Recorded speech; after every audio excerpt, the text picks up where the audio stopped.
we're now pushing for the Bombay High Court has been that we were looking at coarse grains, millets being made part of the diet, especially for the primitive tribal groups and the ITTP areas. So I just wanted to know, I do know that this has been gone into by the courts, but I don't think there are any orders on coarse grains. No, there is no orders on coarse grains, but you know that if the National Food Security Bill comes in, coarse grains will become part of the public distribution system. And I think that's been one of the achievements of the Food Security Bill. In fact, they are part of the ordinance.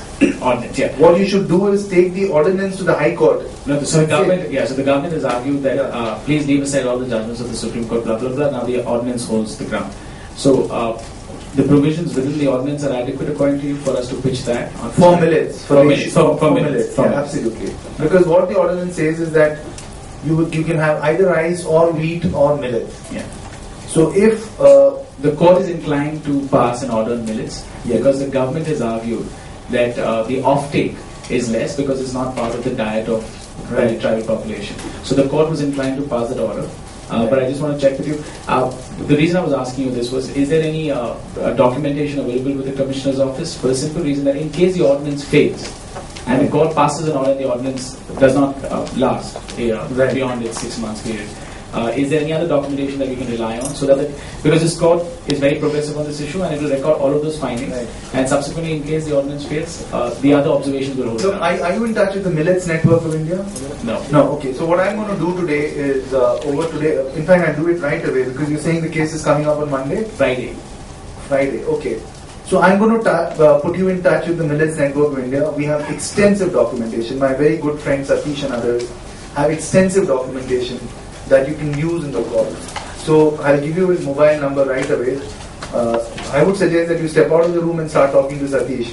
He's very efficient because if the case is coming up on Friday, because sometimes it'll be great if you're getting an order on merits to have a detailed listing of the benefits of millets and why you're pushing this case. So I'll certainly do that. In fact, today one of my colleagues from the company, Mukta, she SMSed me on what percentage of GDP should be on food. So I was wondering why that was. So now I know why she was SMSing me as I was coming here. Please. Can you please briefly? No? Yeah. Can you please briefly explain regarding the independent mechanism of monitor and food and employment? What does it mean? Employment program? I didn't get the. Just briefly, can you explain? Yeah. So what I meant was that you have a continuing mandamus, you have a litigation, but the court felt the need to set up it's not really strictly an amicus, but what we call a court commissioner, which is different from an amicus, a body that will perform in the eyes of the court three things. One, in the order that they did, it was a very detailed order on grievance redressal. But that is not possible because 3 or 4 people cannot do grievance redress individual grievances in cases which are affecting 850 million people.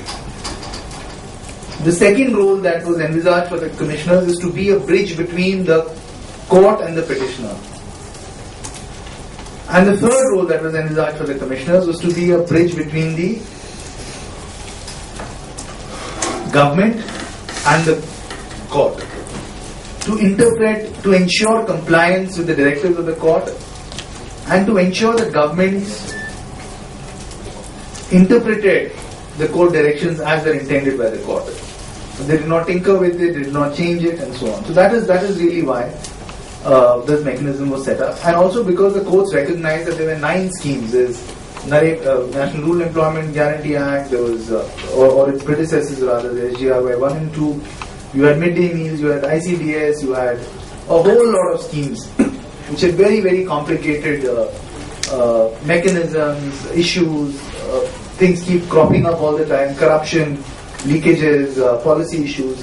So they needed an independent body. They needed an independent body to play that role which would inform the court about compliance, would give periodic reports, which would tell the courts whether the state governments are doing what they were intending to do or not, and so on and so forth. So that's really what the commissioners were meant to do. The commissioner's role has grown over the years. I have been working with the commissioner's office since 2003 in an honorary capacity till 2006 and as a full-time person since 2006. And I've really seen this role change because with the National Food Security Bill, the commissioners have become a public face of the national discourse on food and nutrition. Both the commissioners were on the National Advisory Council, which is headed by Sonia Gandhi.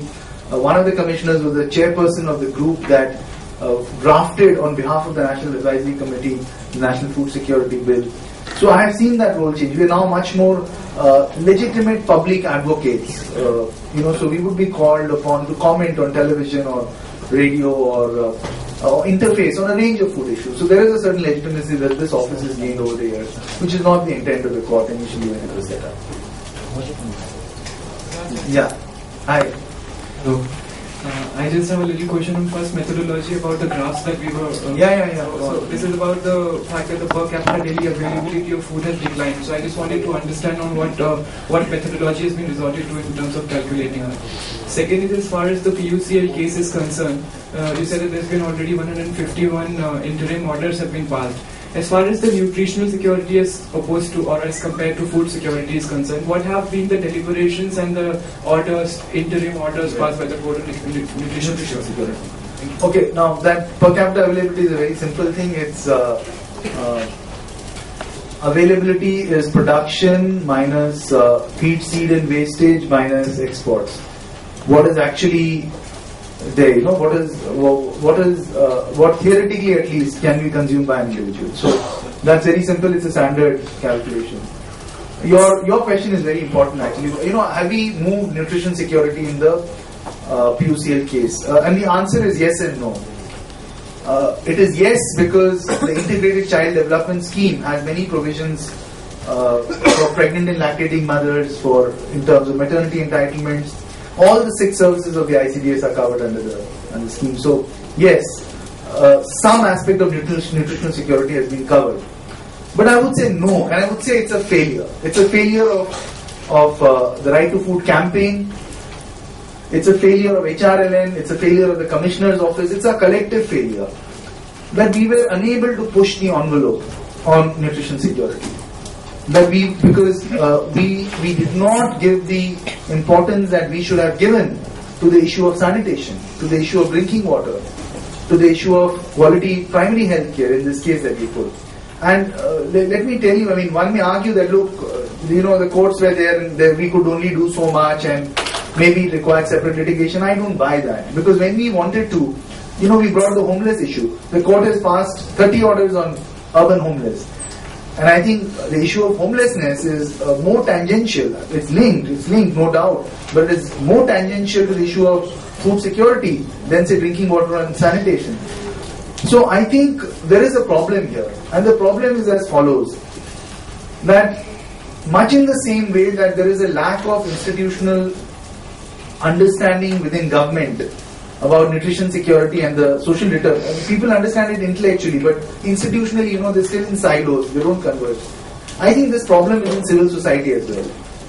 I think my friends, including myself, and I'm very much part of the campaign, so I would say we did not see these interlinkages early on and for very long.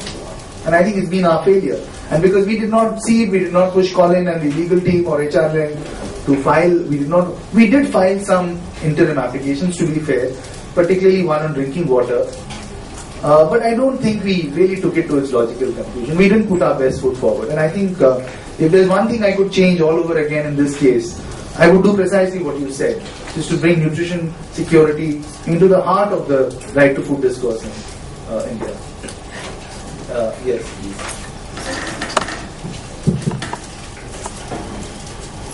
I have 2 questions. One thing is recently there's an issue in Sri Lanka regarding the milk powder, which they import from Fonterra products. Yes. So there are some chemicals in CCD containing all these products, and that is not good for the human health of the human beings.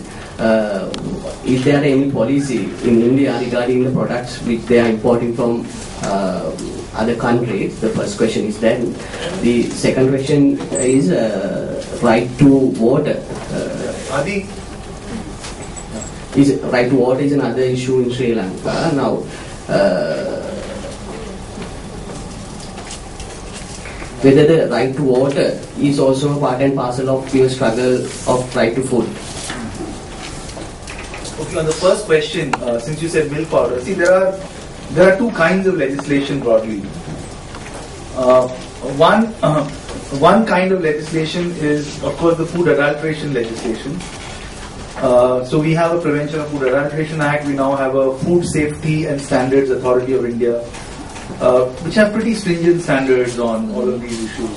That's regarding adulteration. To your specific question, that if you had milk powder and if there was some chemical which is found which is harmful, then is there a law to deal with it? The answer very simply is yes. We have a whole basket of laws to deal with such cases. But more importantly, there is a global compact to which Sri Lanka and India are both signatories, which is the International Code on Marketing of Breast Milk Substitutes. So I'm sure Sri Lanka has an act, India has an act, we call it the IMS Act. The more serious issue with baby milk powder, is that it is promoted by companies at the cost of breast milk. And breast milk is the healthiest alternative that you have. There is no artificial product which can match breast milk. Yet, this is something that is promoted by companies. Right? And so that's really, really harmful. And we have, in South Asia, we have a very low early initiation of breastfeeding.